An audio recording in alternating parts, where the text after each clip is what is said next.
Did you hear that story just a couple of minutes ago on the Fox newscast?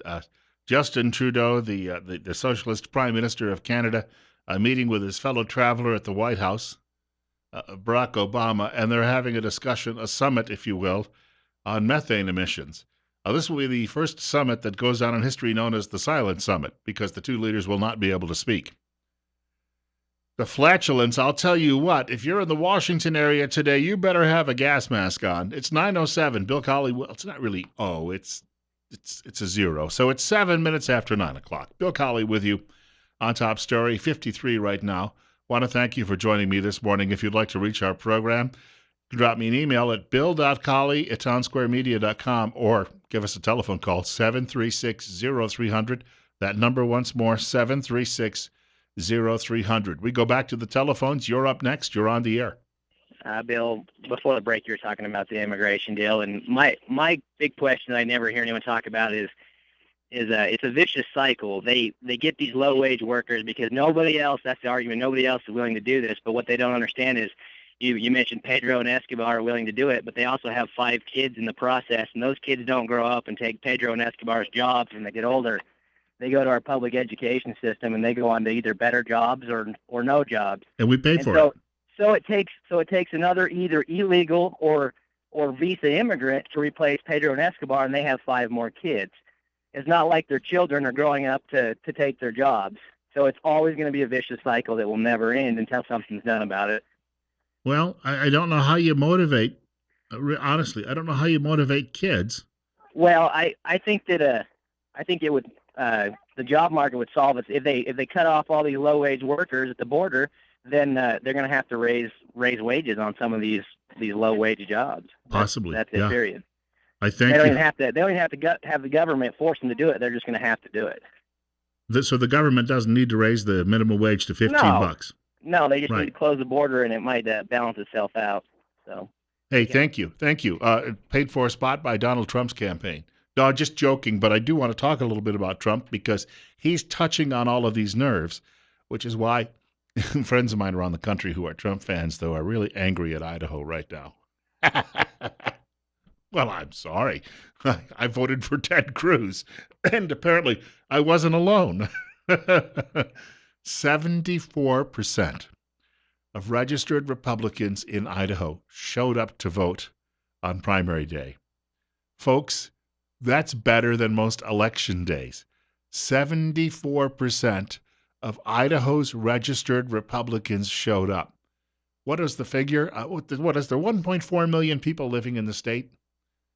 All right, some of those are children, so we can eliminate maybe a couple 100,000 of them, if not more. Maybe 400,000 are children, so we're down to 1 million. Now, some people are not Democrats maybe make up, but they're a small group in Idaho. Maybe if they're 200,000, all right, then we're down to 800,000. Some people aren't registered to vote, maybe 300,000. We're down to 500,000. Some are registered to vote, but they're unaffiliated, so that might leave us. So the 74% of Republicans came out and voted in the primary in Idaho. That's 3/4. I don't think anyone elsewhere around the country can match that number. The voter interest is absolutely, it is like nothing I have ever seen before. I was commenting about that the other night on the air here. And when you see registered Republicans show up in large droves, Trump isn't getting anywhere near the high marks. But here's the thing. He is likely going to show up at the convention without the required number for the nomination.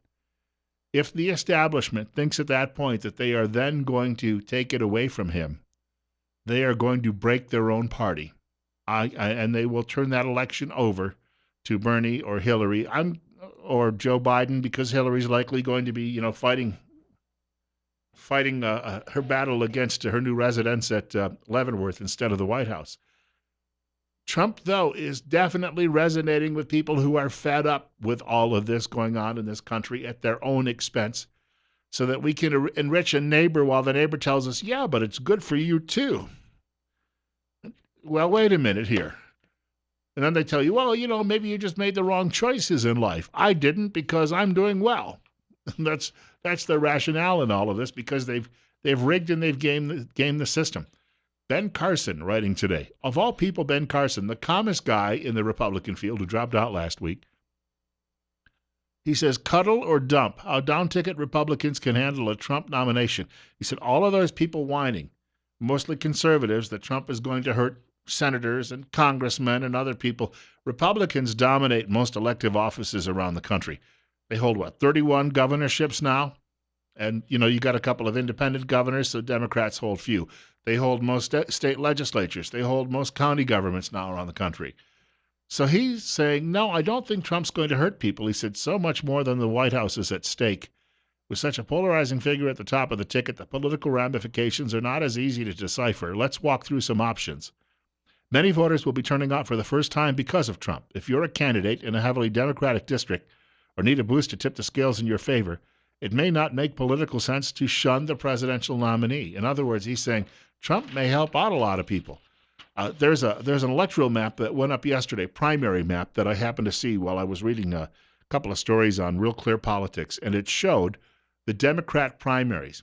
Hillary Clinton has won Massachusetts, which is, relationship I think that her family had with the Kennedy family. Well, not that any of the Kennedy boys would have had a relationship with her, but sorry, but I mean, at least even though they had, like Trump, they had the morals of alley cats. At least they had good taste. But Hillary Clinton has won the Deep South. I mean, she's won the old Confederacy. The argument is, well, she's been winning the black vote, and Bernie Sanders can't do it, except Bernie Sanders won the black vote in places like Michigan. And if you look at that map, Sanders has Minnesota, and he's going to win, other than Massachusetts, all the old states of the Union from the Civil War. She's going to win all the old states of the Confederacy. Sanders is doing well in the West among socialists who are voting.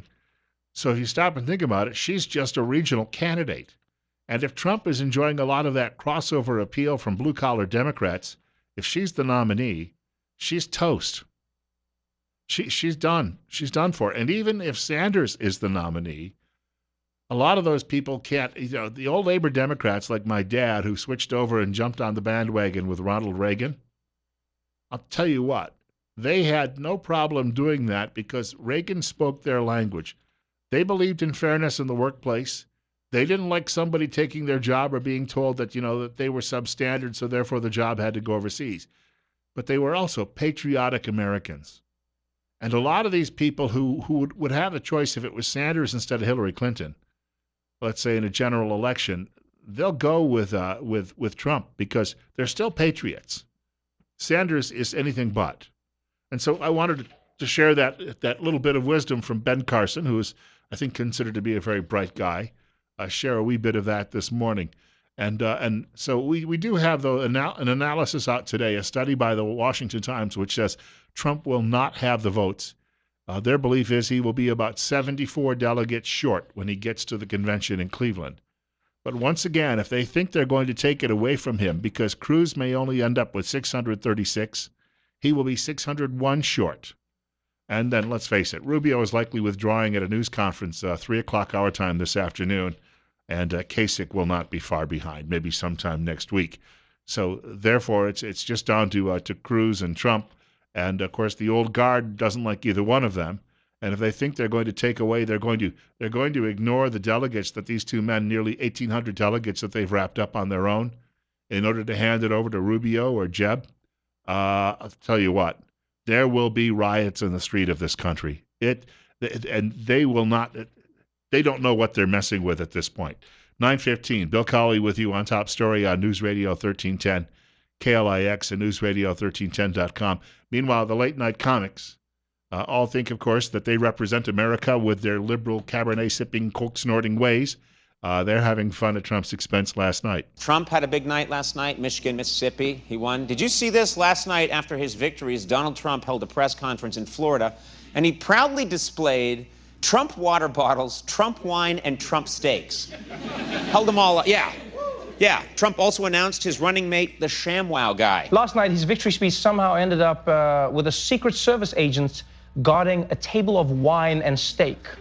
That is a real thing that happened last night. Trump was upset that Mitt Romney said a bunch of his business ventures had failed, so he set these tables up on stage to showcase some of his many products. There's the water and the wine and the The meat, I mean, look at, is this Fox News or QVC? That's right. Trump gave his victory speech next to a pyramid of raw steak.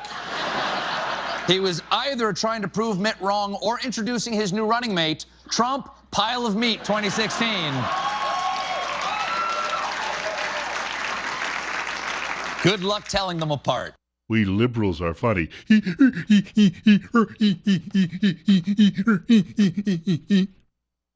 I'll tell you what, they're the smartest people in any room they walk into, aren't they? 9:17, Bill Colley with you on Top Story on News Radio 1310. Americans, by the way, go to bed earlier now than they did in past generations. Now we know why. This is from a writer. He's an economist, and he also writes books on the subject, Edward Letwak.